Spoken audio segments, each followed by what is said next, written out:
right, that's the only image he has of him.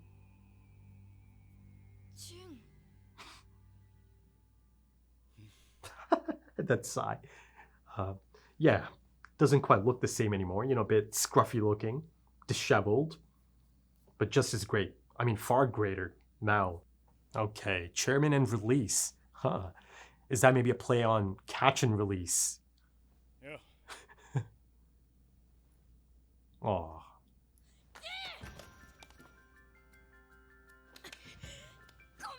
Oh. Oh, they told him about that already, eh? He's so awkward.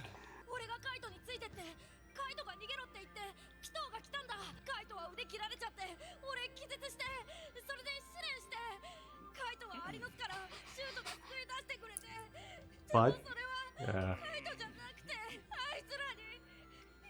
Oh, man.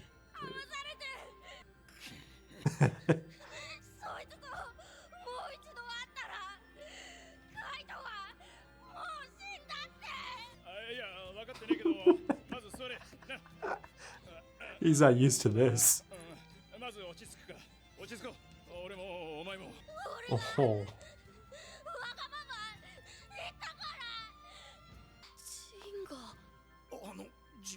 Yeah. Ooh.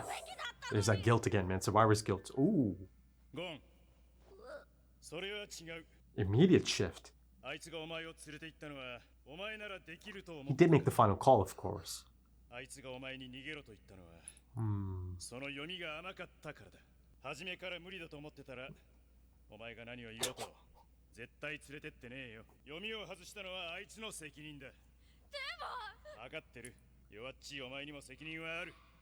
Balanced. Not sugarcoating it either. Whoa. Jing the father kicking in.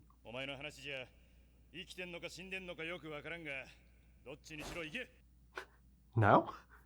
So Jing doesn't know for sure? Whoa. So he's done it plenty of times, eh? Remember that for Killua as well. Yeah, he really needed that. He's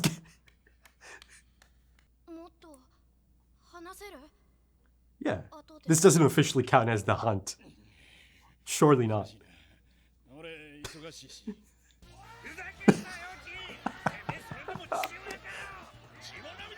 This is so meta.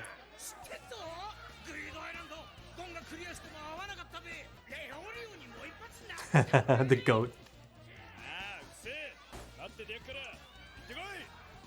Get going now.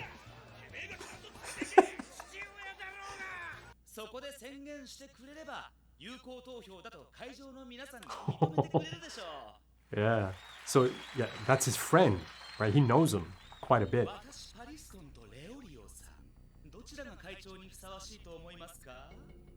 Interesting, Periston. Oh. Hmm? It's a shocker for Gon, because he knows Leorio. Instinct.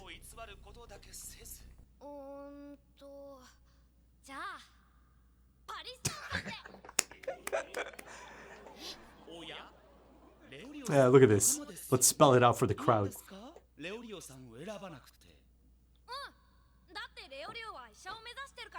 That's his friend. You can smile again, eh?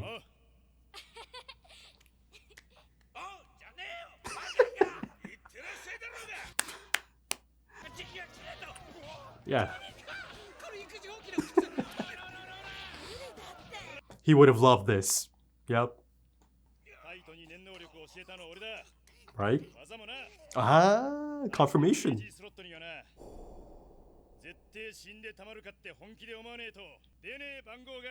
Whoa.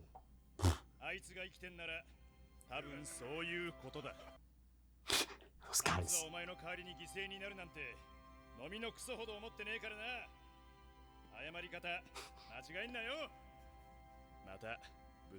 Oh, he'll smack you again.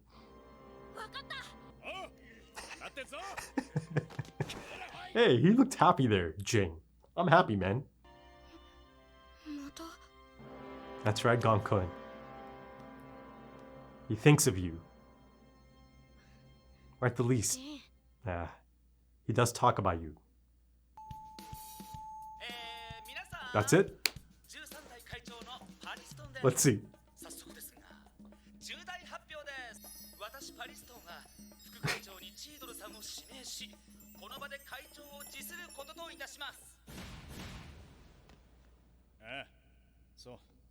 There it is.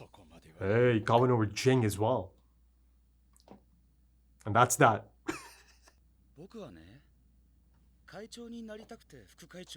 Jing told her as much, right?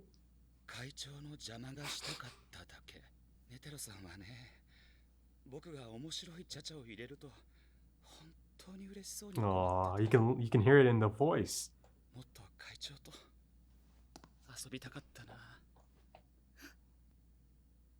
Oh, look at that. Yep, there's that built-in respect. Look at the sadness in the eyes. And he let her see that.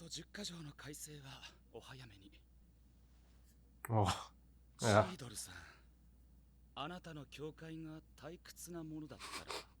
Oh. Now you'll get serious. And look at the shift in the eyes again. Oh man, this is some character, isn't it? That's right. That's right. Really confused. But this is good, man. This clarity that Gon has right now. He told us on that podium, man.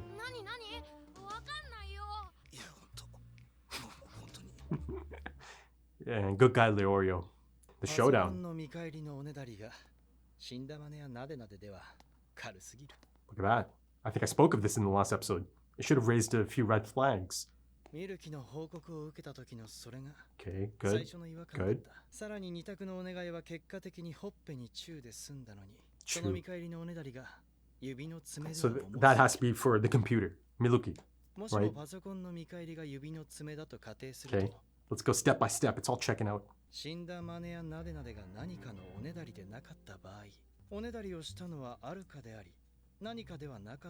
Yeah, playtime.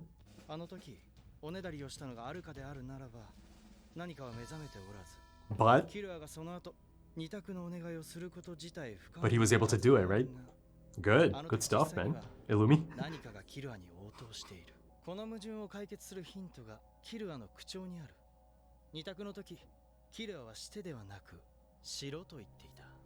Mama Zoldyck also figured that out, right?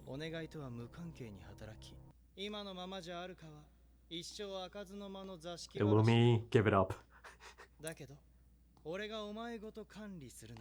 Him. It's not gonna happen, Illumi. Yeah, he'll never let it happen.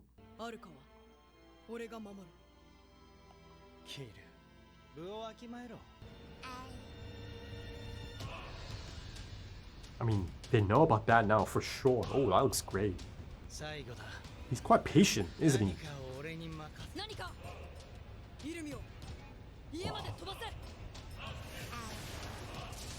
Oh, how cool. Teleported him. Miluki. I love Miluki. Yeah, he sure is.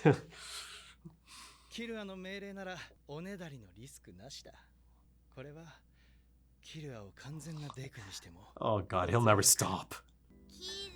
Oh, that's so cute.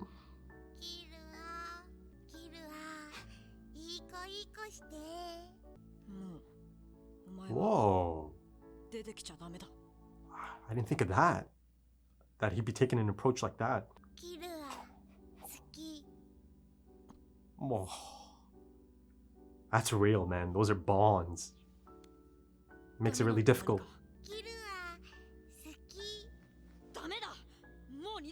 Oh.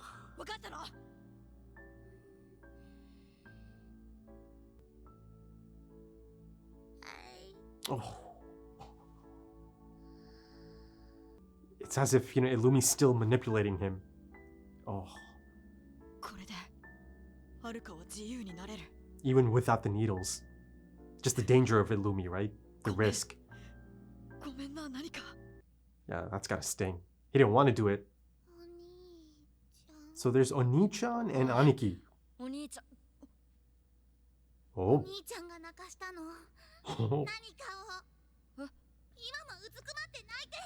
Ooh. Look at this, assertive Haruka. Ah.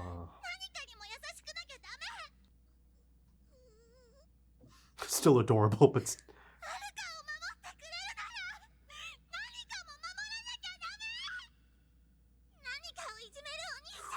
Wow. Breaking out of her shell. Killua needed that, eh? Yeah, I suppose, yeah. You know, that's the thing I was kind of talking about there. Love all of me, you know? Don't pick and choose. The other is a part of her.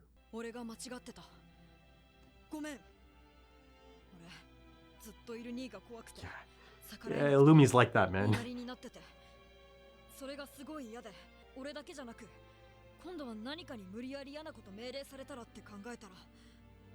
Yeah, so, yeah.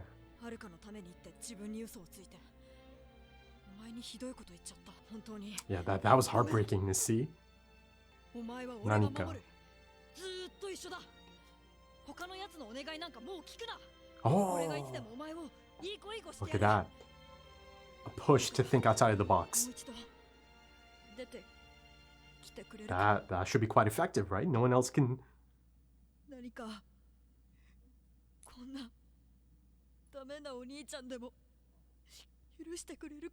Of course.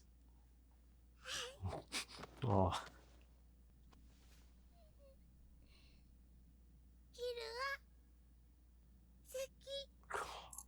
Wow.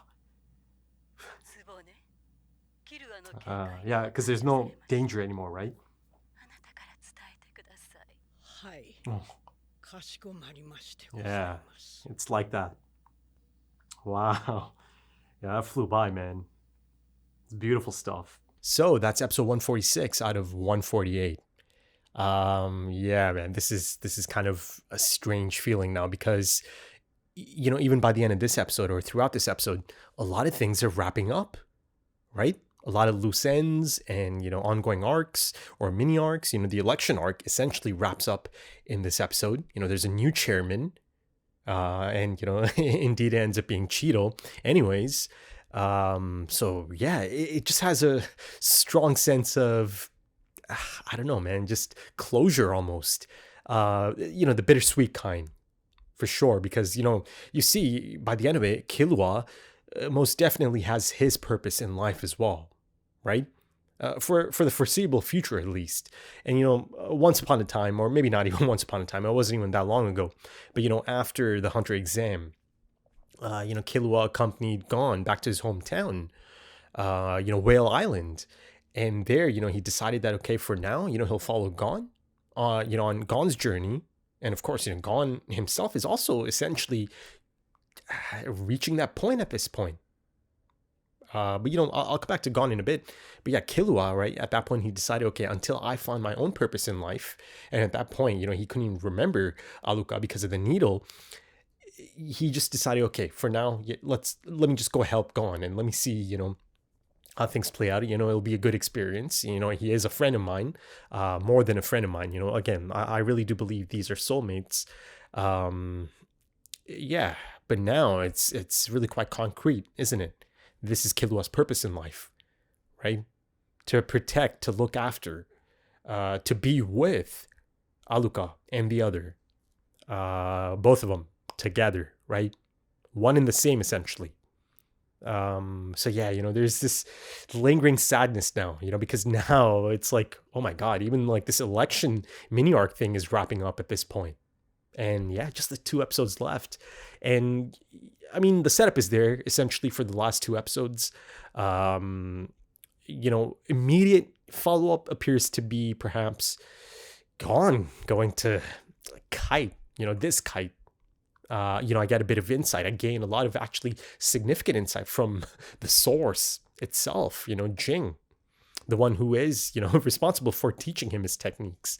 So, back in the early days of the Chimera Ant arc, I used to speculate about Kite's ability and how annoyed he usually was about using that ability and the roles and all of that. And, one of the points I brought up is, is it possible that the person who actually does teach him Nen is the one who helped him, come up with this technique of his, the crazy slots? Indeed, it turns out it was, the master hunter that is Jing Freaks, right? There's quite a showing for Jing. As expected, it's really quite awkward at first for Jing. No shocker there. He kind of gets bamboozled, and that part I'm not really surprised by. The outpouring of emotion through Gone, right? Listen, at one point, I almost said it, but then I just kind of held it back because of the dialogue. It's been a long time. Again, 146 episodes. Okay, maybe it wasn't Gon's goal right from the beginning to, go and look for Jing. At first it was kind of about, okay, let me become a hunter and let me try to understand, and kind of follow in his footsteps to see, this whole thing about being a hunter. Something so incredible that it was worth, leaving your son over or leaving your son behind, right? But then at some point, again, the goals shifted, his motives shifted a bit, and now it became about, finding Jing. And then, of course, because of that, there's an incredible journey that plays out, incredible experiences, coming across incredible people in a really short amount of time as well. Again, something like 2 years at this point. And again, that applies to Killua as well, who accompanied Gon. Accompany on Great Island Men. I've been thinking about Great Island quite a bit. I don't know. I do have fond memories of that arc, and a lot of times I'll just randomly think about that. Just going back to it and really kind of taking a deep dive into all of the cards. Kind of look them up. The point is, I am really near the conclusion at this point, so I can really, actually, I still kind of have to be careful about looking up stuff about Hunter x Hunter, right? Yeah, I suppose. Yeah, I'll have to be really careful because just because the story's ending here, even though it's not truly ending, it's not even about endings, is it? A thing that's been so clear since day one even is, the show goes on, right? That's a saying I use quite a bit in my own life. The show must go on. The show goes on. You keep moving. And, I think that's one of the key ideas that's kind of, built into all of these different arcs. It's never really about, okay, this is it. This is the end point. There's always something more out there. It's grand out there. You always kind of think of the opening of the first few episodes or the first arc, right? Again, I brought it up, I think, a couple of episodes ago. It's the narrator describing the nature of hunters, right? And the things, those types of people are attracted to, right? And of course, since then, 100 plus episodes later, I've seen a lot of those things that are being described in that, early opening. So yeah, of course, there is a feeling of closure. That's why I'm getting a little bit sad as I kind of sat down and record this. But, again, I think ultimately, in the grand scheme of things, maybe this is just scratching the surface. That's just how grand the world is. And that certainly applies to the world Togashi has built. Yeah, it's bittersweet. It simply is, just the thought of it kind of puts a bit of a, lump in my throat. It's essentially about to go from like a full year, 2024, just of Hunter x Hunter content to simply nothing in a couple of episodes' time. Right? It's just about to disappear for a bit. I do have plans for, the Chimera Ant, wrap up, something that's dedicated just to that. Kind of, going through my top episodes, top characters. And again, just kind of diving a bit more into specific characters introduced just in that arc. Even though, I think I've done a decent job, episode by episode, really diving in. But, I think an arc of that magnitude, it's a monumental arc. Let's not beat around the bush. It is just so incredibly grand in its nature that, I'm sure, once it's all said and done, once I've got like maybe, 30, 40 anime under my belt, it's still going to be one of those arcs that's always going to be right up there, right? top 10, top 5. Once you start getting into like 30 or 40 anime and really good ones as well, not just, anything, then of course, I'm sure I'm going to have a lot of contenders for, arcs, incredible arcs. But yeah, I'm sure the Chimera Ant arc is certainly up there. It's got to be, right? But the thing is, it's one of the things I've been able to steer clear of. As you'll remember, I said I don't actually know the direction the story's headed into for the first time, right? Because usually they're set up for the next arc, or they're set up even 2 arcs before, right? You go back to the Hunter exam arc, and they're set up for the York New City arc, even though in the middle there's Heaven's Arena, right? And a little mini arc before Heaven's Arena. But yeah, let's go back to my initial point about the last bit of Hunter x Hunter content, focused on the Chimera Ant arc. And then, after that, there is going to be quite a substantial break for Hunter x Hunter on the channel. Until I, get to the manga reviews. But yeah, going back to Gon and Jing, it kind of really lived up to a lot of my expectations. Though, I certainly hope that there is a much more serious conversation that takes place as well, just one-on-one. And I believe, I'll get that because, they essentially set it up, right? That Jing is going to, allow that, or he is going to be around for Gon once he returns. Is it going to be as easy as just Jing sitting around? I don't know, because ultimately the whole thing's always been about, finding Jing. Right. So maybe that is going to continue. And, that might feel right for both Gon and Jing. If Gon actually does kind of continue that hunt of his, find me if you can and all of that. But again, there's only 2 episodes left. So yeah, I'm hoping for one-on-one. This certainly had its place. Jing really, really takes it from that crowd because it really kind of felt like it's the feelings of a lot of the audience members. Right.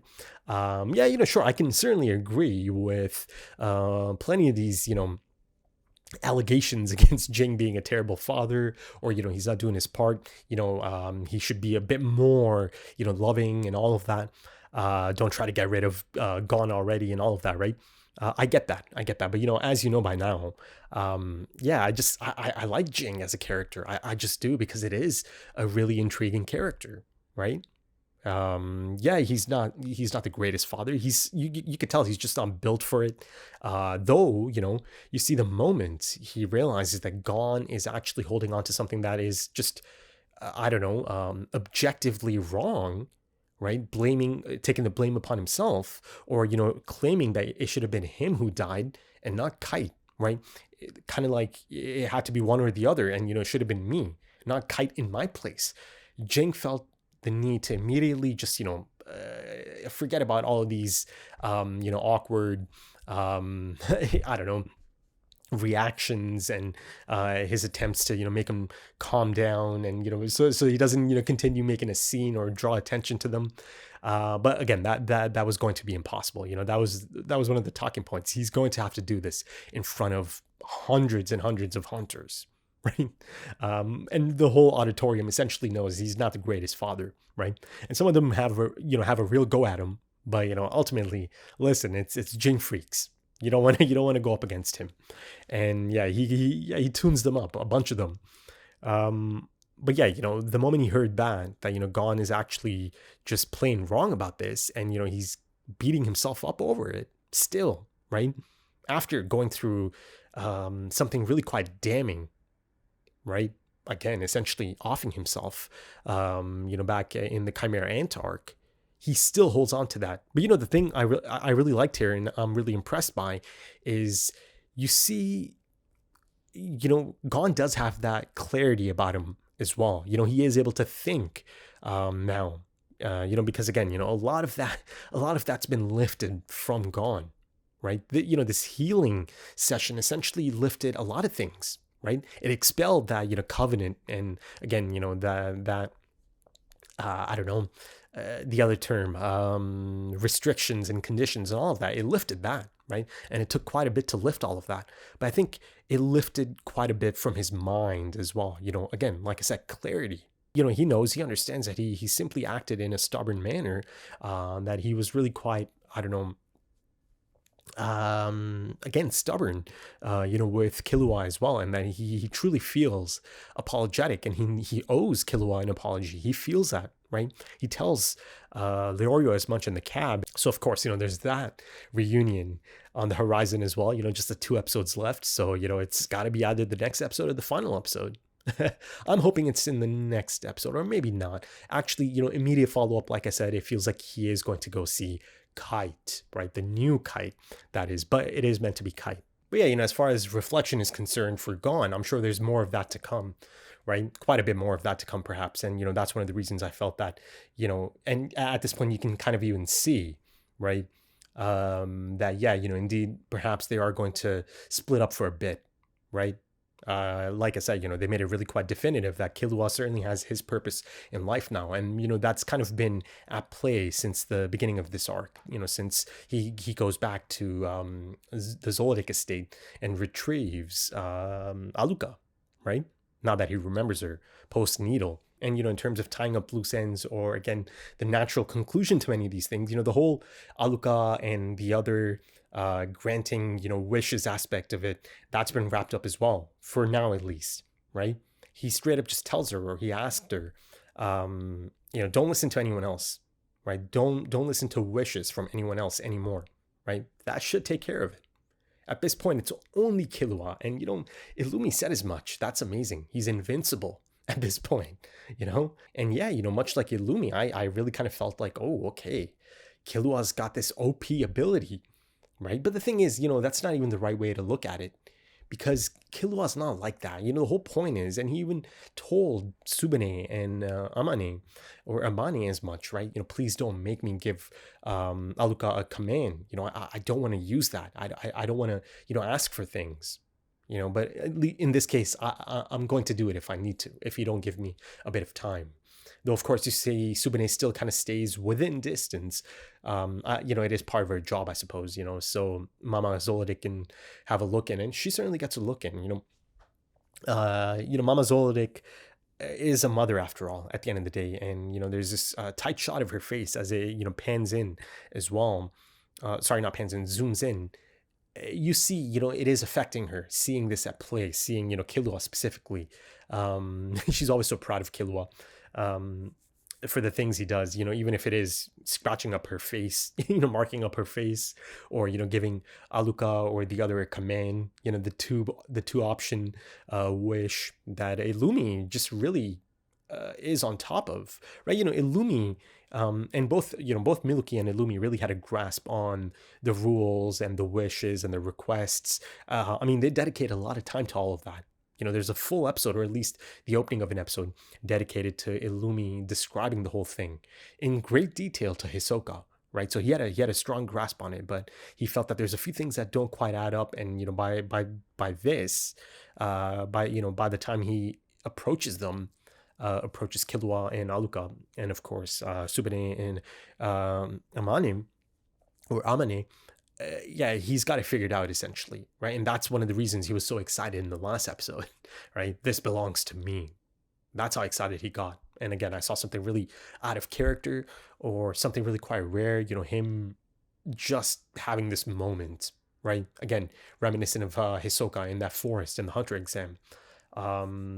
Because, to him, the possibilities must have felt endless, if you have something like this. And listen, it is something special.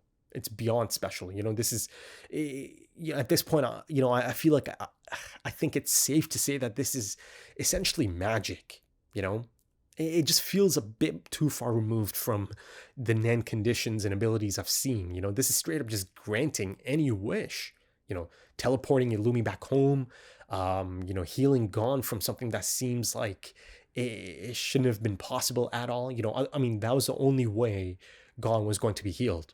That's a given, right?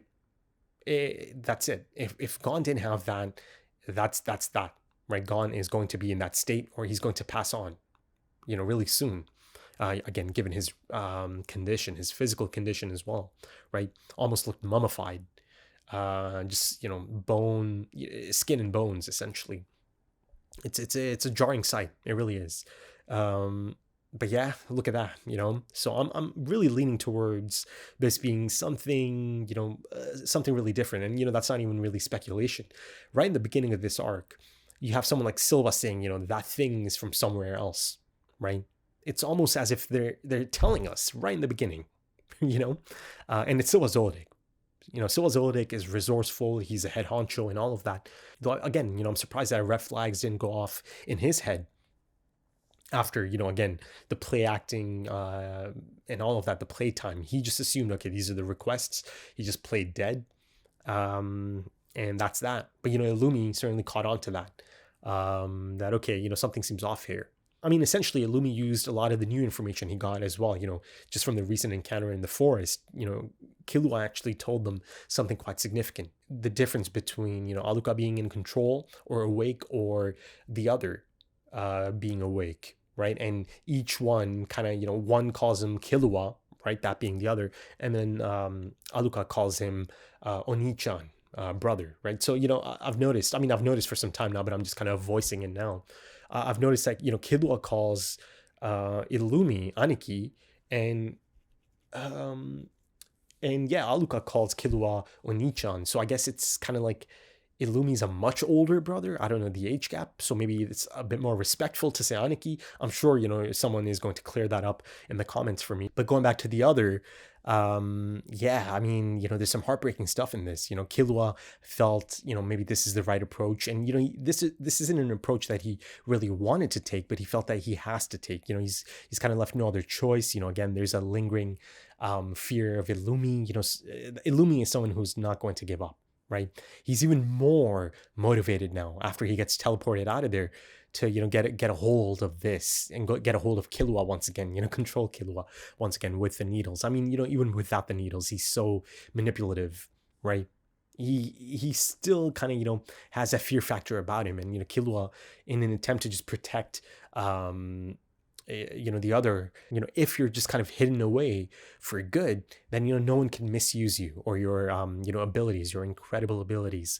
But that requires Killua straight up asking, or not asking, telling the other to go away, and or you can't come out anymore. Rather, go away is a bit harsh, but either way, it still felt really quite heartbreaking and harsh, and you could tell it really hurt Killua to take that approach.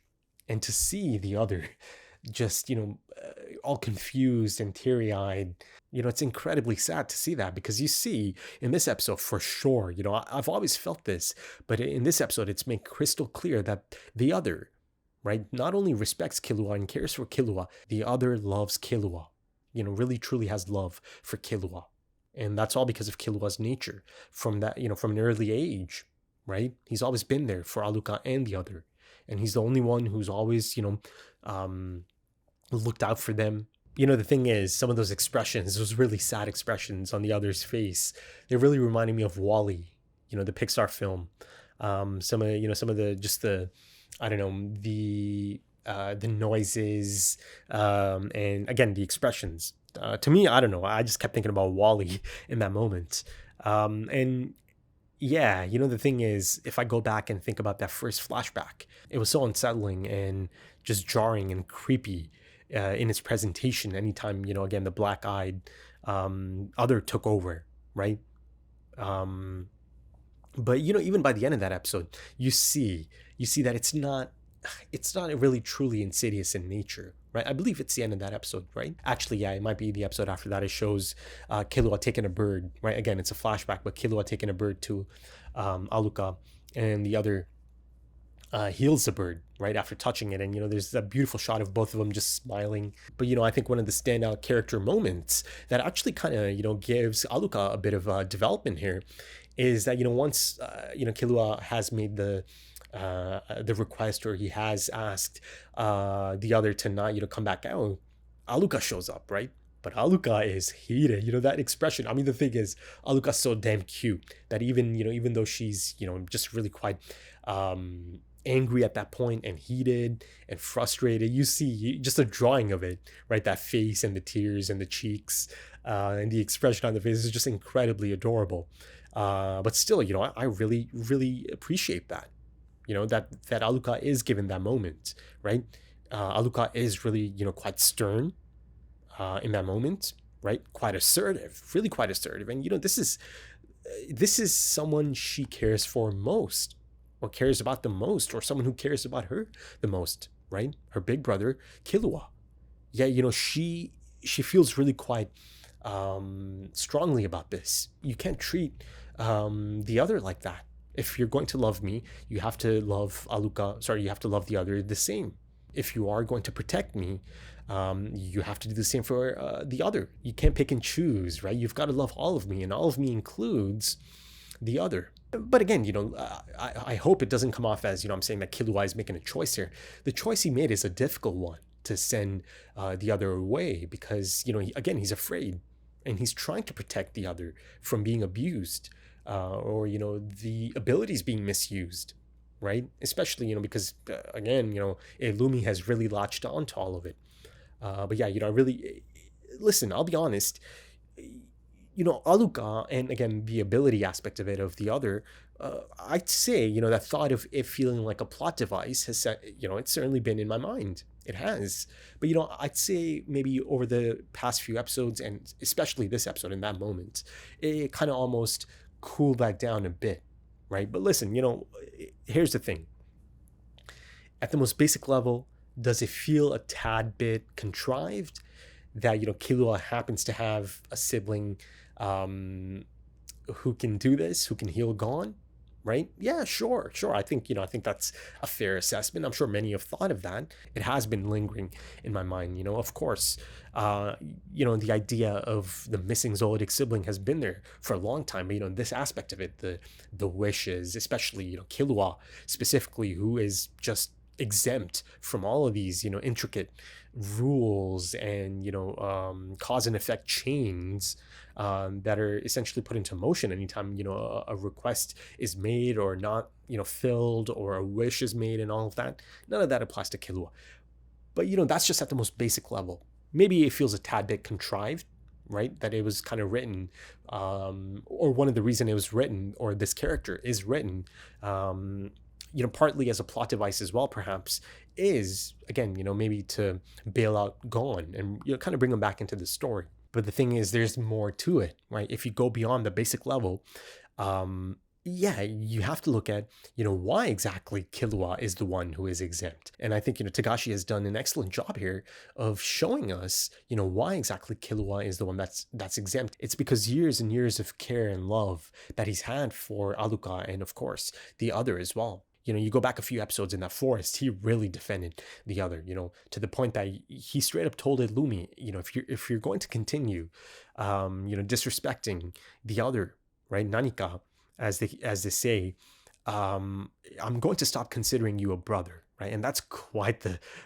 statement, isn't it? Right? Because of course, if he stops considering him a brother, then that allows for a lot of things from that point on, right? If you take into account the whole intermission aspect of it, and not being able to go after family members, or killing family members rather, Killua happens to be exempt from all of this high stakes cause and effect chain because of the person he is. And that's a kind person, a loving and caring person, right? A loving and caring sibling. And he always has been, right?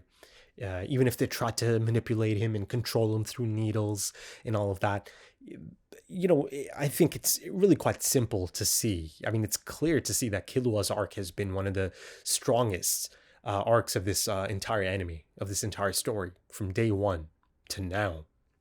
My God, I look all the way back to the Hunter exam and everything else that followed, story arc by story arc, now to this point. And then again, through flashbacks as well, especially in this arc as well, Killua's character development and just the entire character arc is phenomenal, and it's not done either, right? Again, the anime might be reaching the conclusion, but, the manga goes on, the story goes on. Even now, the story goes on. Yes, I know about Togashi's health issues, but again, from time to time, I hear about him making a comeback, that new chapters have released, but then, it goes quiet again for a bit. Now, listen, I'm not sure if this is comparable or similar to George R.R. Martin, of Game of Thrones, A Song of Ice and Fire. But, the point I'm making is, of course, there's always that lingering thought if the story itself is going to be complete, if it's going to be completed by, you know, the person that created the story. You know, those are just, you know, again, it's not, the subject is a little bit dicey to really even linger on. You know, you're thinking about someone's life, right? So to me, it always kind of feels wrong to even contemplate, you know, the what if situations and all of that. But yeah, as far as I know, the story still goes on. And you know, again, from the things I've heard from you guys, it's incredible stuff in the manga, right? Now, again, I don't know specifics of, you know, if there's a focus on Killua and Aluka, or, you know, if it's maybe not that much of a focus at all, if maybe there isn't even a focus on Gon. The one thing I do know is that apparently Kurapika actually gets quite a bit of focus in one of the arcs in the manga. So, you know, that's good to know. It really is good to know. But you know, one thing I do know is apparently there's more of Jing and Periston as well in the manga. So, you know, if I want more of that, I'll have to get to the manga. And of course, you know, I'll get to Periston, who gets quite a scene in this one, right? Behind closed doors, him and Cheadle.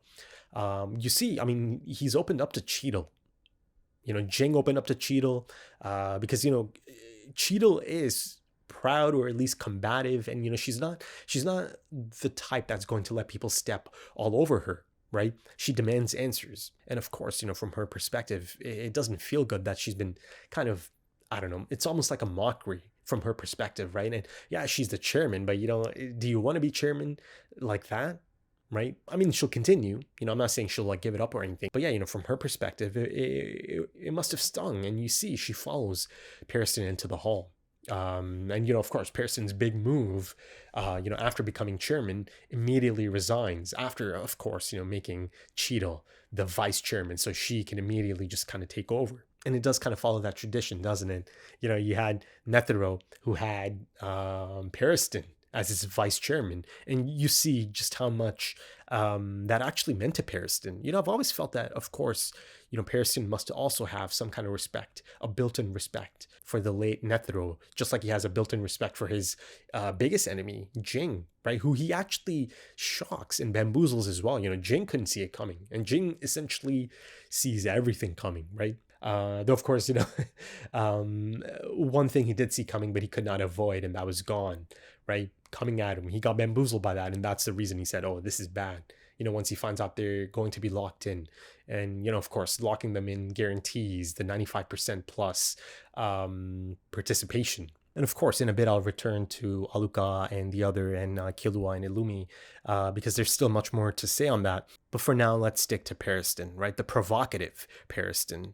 The eloquent troll Periston, you know, the experimental, the daring Periston, the frustrating Periston. But this is a person who is open to tormenting you because he has respect for you, right? And, you know, the thing is that applies to the Zodiacs as well, because I saw in that opening meeting, right, that he immediately just digs in, starts agitating them and all of that, right? It's a really unique character. And, you know, a few episodes ago, I really took a deep dive into Periston, because after a few things that happened in that episode, you know, it's the episode Jing describes the nature of Periston to Cheadle. But even then, you see that Cheadle didn't immediately just take all of that into account, right? Because right till the end on that stage, she's still kind of going after Periston, or, you know, attempting to go after Periston and making sure, you know, if it's not me, you know, it's got to be Leorio. But yeah, you know, I feel like after Jing begins to describe Periston, it became really crystal clear that, you know, Periston is, again, you know, really quite similar to Nethero and really quite similar to Jing. And it kind of goes back to something I said in that discussion, you know, this is someone who feels all about catch and release. And I think, you know, the title of this episode is actually a play on that, even more so now that it's all done. Chairman and release, right? He attained the position and immediately resigned. But that moment, that really rare moment of Periston actually opening up a bit. And again, that's a choice. It's deliberate. You know, he lets Cheadle kind of see that, just momentarily at least, right? He lets her in. That, listen, you know, you might think I'm, you know, this absolute troll and that, you know, I have no respect for everyone. But listen, I have my own unique relationship with the late chairman, Nethero, right? And you see in the voice acting as well, it's brilliant. It's subtle, but it's there. There's a sadness there. And then, of course, from a visual standpoint, the way the eyes are drawn, you see, right? There's a sadness there, a lingering sadness that he's been hiding. But you see almost immediately, those eyes shift as a bit of a warning to Cheadle. Listen, you get down to business and, make sure everything is ticking along and, make sure it's exciting. But the moment it's not, maybe, the moment it becomes dull, then I'll really, truly begin to toy with you. So, that's quite jarring, isn't it? This whole time, it's just kind of been him in cruise control, essentially. And even then, he's so damn effective and so damn frustrating for the others. I mean, I thought it's actually really quite a touching moment. Pearson lamenting the loss of the chairman, because there is a rare glimpse of his humanity, because these feelings are authentic. They are. He lost a playful sparring partner, someone he really enjoyed the company of, right? I think he says something like, I wish I could have played some more with the chairman, right? And he used to love making him just smile and laugh. He loved the idea of the chairman being so happy, even though Pearson's doing his best to agitate him and tease him and all of that. You could just tell that Pearson really enjoyed that give and take, right? It was a one-of-a-kind sparring partner for Pearson. So that loss certainly hit him as well, no doubt about it. He just handles it a little bit different than the rest, right? He's able to hide it a bit more effectively, I suppose, right? He makes a choice to hide it. Though again, Cheadle gets a bit of a rare look at that, all of that. So yeah, for a moment, beneath all of that, the emotional core of Pearson is, it's I don't know, it's an interesting moment to have. And is that maybe the final time I see Pearson, and maybe even, the Zodiacs, because now, Gon's out and about. He's got a few stops to make. There's again, Killua and Aluka, and yeah, the election has wrapped up. So it's possible that might be the final time, at least in the anime, that I see Pearson. And of course, ultimately, Pearson didn't actually want to be chairman. And again, he confirms it for Cheadle as well here in the hall, even though, Jing already told her as much. But, again, if you look at it from her perspective, maybe it's not that easy to just, immediately buy into all of that. But yeah, he tells her, he didn't want to be chairman. But ultimately, you could see that he still wanted to play a part in choosing the next chairman, at least, or having, a hand in choosing the next chairman. Ultimately, he does. He almost hand selects the next chairman, right? Even though, Cheadle's always been up top, really high in that list, right? Earlier on, it was, Pearson and Cheadle. And then, of course, a few things happen. Some interesting thing happens. Someone like Leorio comes out of thin air and skyrockets. And, of course, both Jing and Pearson see the potential in that as well. And, of course, the follow-up being, shouldn't you say Leorio? He's your friend. He's a good friend. That was the whole point of it, right? Because, of course, Pearson knew. Gon knows Leorio.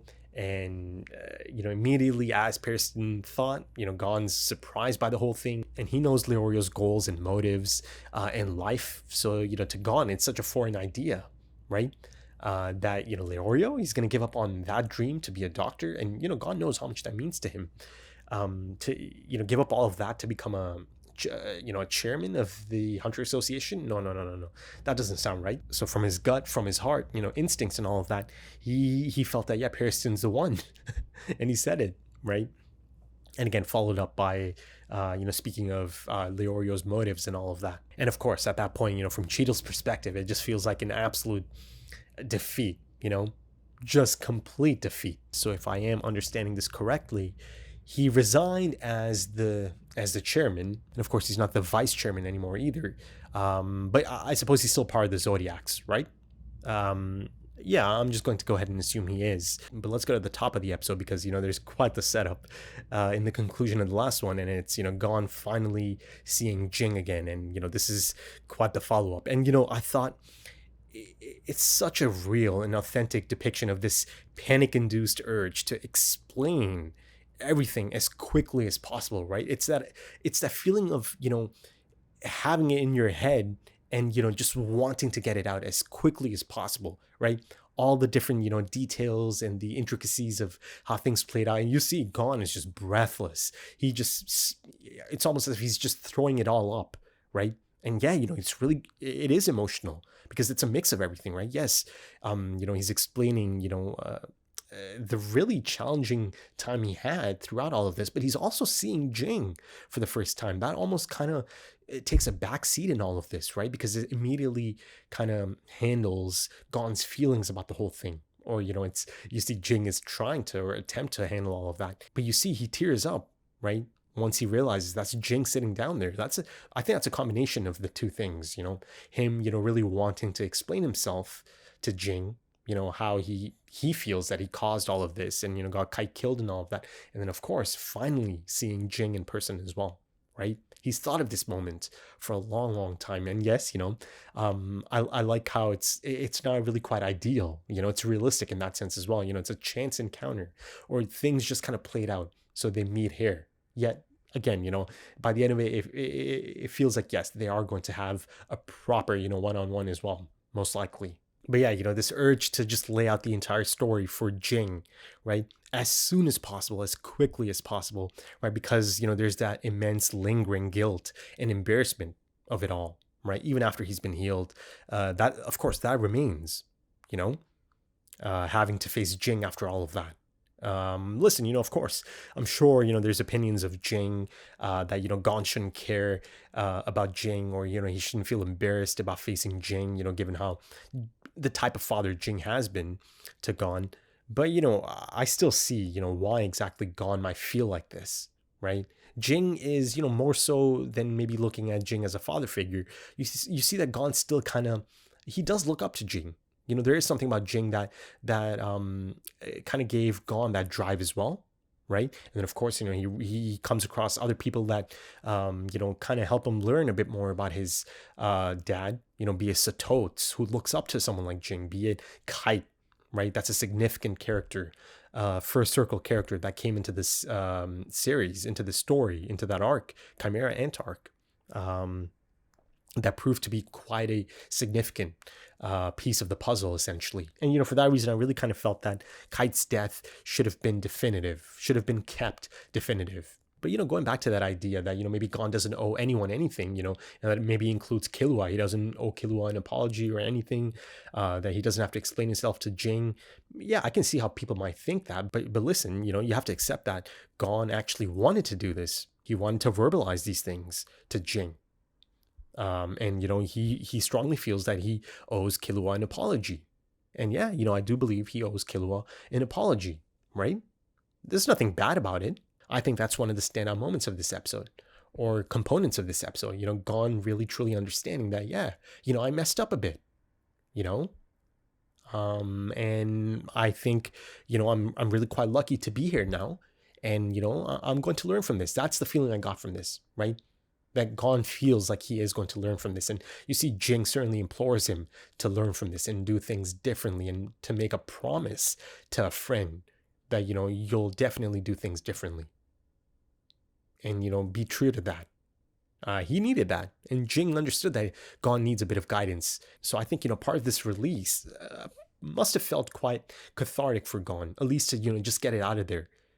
Get these thoughts out of his mind, almost as if, again, he's expelling these thoughts from his mind, right? Because sometimes living with specific thoughts, yeah, that can do a number on you. A lot of us have been there, stuff you kind of hold in, stuff you kind of think, but you don't have a chance to really put out there, right? And it resides, within your mind sometimes, and you have no option but to let it reside there. He felt that it had to be stated out loud. So Jing knows the whole story, right? And how Gon feels about the whole thing now. You see, he's also trying to show Jing that, yeah, I've learned as well, and I know I made those mistakes, right? And, I think Jing's approach here is fair. I think it's a good approach. It's the right approach, it's quite balanced. He's really quite real about it. There's no sugarcoating anything. There's no downplaying anything, but there's also, this clear attempt to make him understand that, okay, no. You're actually taking on a bit too much of the blame there. That's not your blame to take. You shouldn't allocate that to yourself, right? That chunk of the blame, Kite is quite experienced and he made the final call to bring you along, right? And listen, no one else really knows Kite like Jing, so he knew, right? Jing's not bullshitting here. He knew Kite would not have taken Gon, and of course, in addition to Gon, Killua, if he didn't feel that they could handle it, right? Ultimately, it's an unknown. The Chimera Ants, the guards, the royal guards. That's a goddamn unknown, man. Even someone like Kite could not, foresee that or anticipate that. He miscalculated. And, of course, because of that, he asked them to run, get out of there. And I suspect that, Kite is also going to be saying similar things to Gon, right? But the thing is, last I saw Kite, I mean, it's still a child, right? So I don't know. I don't know how long it's been. I mean, it hasn't been that long, right? But again, it's Chimera Ants, I saw it in the arc, right? I mean, it's a hybrid, right? So yeah, this Kite might be maybe a little bit older, but yeah, Jing bringing up Kite's ability, especially because he helped develop it in the first place. Yeah, you see that he felt that, okay, I need to speak about this, right? And again, it's a confirmation for me as well as an audience member that Kite actually had it covered, right? He knew he'll get out of there, using this, right? He'll get out of there in some capacity. He'll live on, right? He might look a little bit different, but it appears that he lives on, right? So this whole time, ultimately, he had it covered. Yet you see Gon go down a dark path, the self-imposed guilt that spirals into something really quite unthinkable, right? And I see all of that kind of play out in episode 131, right? That tremendous need to atone for all of this. But, to end it off, let's go back to Killua and Aluka and the other. At one point he's asking Subane and Amane to give them a little, bit of space. Just, I just need to speak to Aluka for a bit. At that point he said something like, something is doing this because she wants me to praise her. I mean, at this point it is clear to see that, this spirit, this being that is the other, Nanika, it used to be a lonely spirit, right? That found a connection, right? Developed bonds with Aluka, with Killua. I mean, to the point that she loves Killua, right? I mean, that's a brother for her as well. Everyone wants to belong, right? To be needed, to be reassured from time to time, and that that applies to the other as well. But, going back to this idea of, at first, Killua asking the other to kind of disappear internally forever, right? Suppress that side of Aluka, or, Aluka's identity even, again, out of the fear of the things that could happen. Again, you've got Illumi and his manipulation, and Illumi who's kind of latched onto this now, even more so than before, now that he's seen it in action, him getting tossed, teleported back home. You see, Killua's been avoiding, something like that for a long time. He didn't want to do that. He didn't want to, make a show of it, for this reason. Because now, look at this, right? Illumi is even more determined to get, both of them under control, perhaps. But yeah, ultimately, the other is a part of Aluka, right? Something she's really quite proud of and really quite protective of. And, the other being a part of her identity, being so important as well, this idea of, you can't pick and choose, right? Accept all of me. That begins to kind of go into allegory for, the shadow self. Also, gender identity, and, body image and all of that. It's been a constant as well throughout this anime, right? Again, I go back to someone like Bisky. You have someone like Melody as well, in the York New City arc. Lovely Melody. Now I'm thinking about York New City all over again. But yeah, of course, you can see how this could function as an allegory for trans as well, right? And, you see this idea of that part of Aluka almost having to be suppressed, right? Out of sight, out of mind. That was the approach this whole time, right? So yeah, like I said a little bit earlier, I really, really like that scene. Aluka getting that type of focus and development instead of just kind of almost feeling like a character that's just kind of there. I kind of threw out, terms like plot device, and, tad bit contrived and all of that. But, here, it really truly kind of gave her that agency, I felt. But yeah, like I said in the beginning, yeah, Killua's got his purpose in life, right? For the foreseeable future. So yeah, Yeah, I'd say at the end of the day, the election itself really truly felt like the whole process, especially, Pearson being an integral component of it, it really felt like a celebration of the late Netero, the late chairman. And I think, Pearson ended up being really quite successful. And, Jing played his part as well. And you see that Jing certainly saw that Pearson is doing his part, right? Really truly doing his part. But yeah, I think that should do it for this one, folks. If you enjoyed that, consider dropping a like, consider dropping some comments, give me your thoughts. If you are interested in early access, just the 2 episodes left, of course, timer-based full length or full opacity, consider checking out the Patreon page. The links are in the description and the pinned comment. Also links to social media. Right then, thank you so much for joining me, folks, and thank you for your time, because time is precious. It really is. And I do hope to see you again soon for the next one. Until then, take it easy.